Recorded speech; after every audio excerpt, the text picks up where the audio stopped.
रात के करीब 11 बज रहे थे। पूरे गांव में सन्नाटा छा चुका था।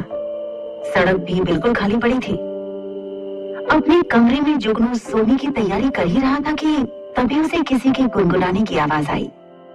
इस प्यारी सी आवाज को सुनकर जुगनू मुस्कुराने लगा।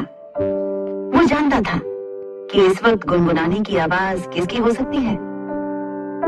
जुगनू के घर से लगकर ही एक और घर था जहां सोन तारा रहती थी। दोनों घरों के बीच एक दीवार थी जिसमें एक छोटा सा छेद था।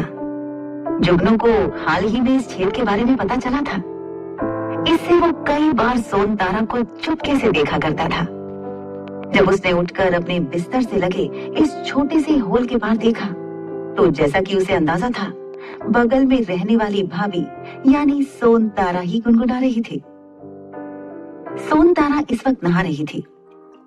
पानी उसके गोरे जिस्म से फिसल रहा था। ऐसा नजारा देख 22 साल का जुगनू दीवार से जैसे बिल्कुल चिपक सा गया और गौर से उसे नहाते हुए देखने लगा। सोन तारा अपने जिस्म के हर हिस्से को मल रही थी। सफेद साबुन के झाग उसके शरीर पर चिपके हुए थे, जिनके बुलबुले फूट रहे थे। ये देख जुगनू के रोंगटे खड़े हो रहे थे। सोन तारा का बदन चांदनी की तरह चमक रहा था।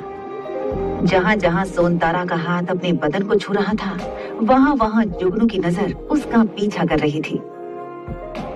इतने वक्त में उसने एक बार भी अपनी पलकें नहीं झपकाई थी। सोन तारा ने बालों का चूड़ा सा ऊपर बांध रखा था।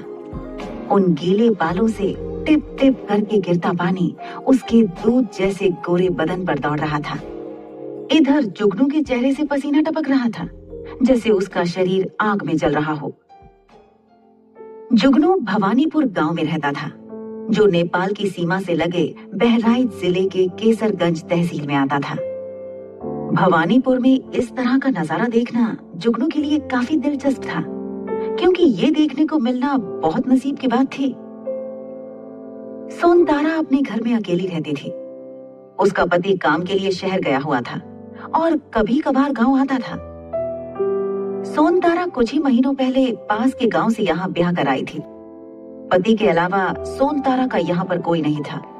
वो बिल्कुल अकेली थी। जुगनू 22 साल का एक लड़का, रंग गेहुआ, ऊंचाई 5 फुट 8 इंच, शरीर से दुबला पतला, लेकिन दिमाग में तेज था। वो भी अपने घर में अकेला ही था। जब वो 3 साल का था तो उसके पिता की मौत हो गई और उसके बाद उसकी माँ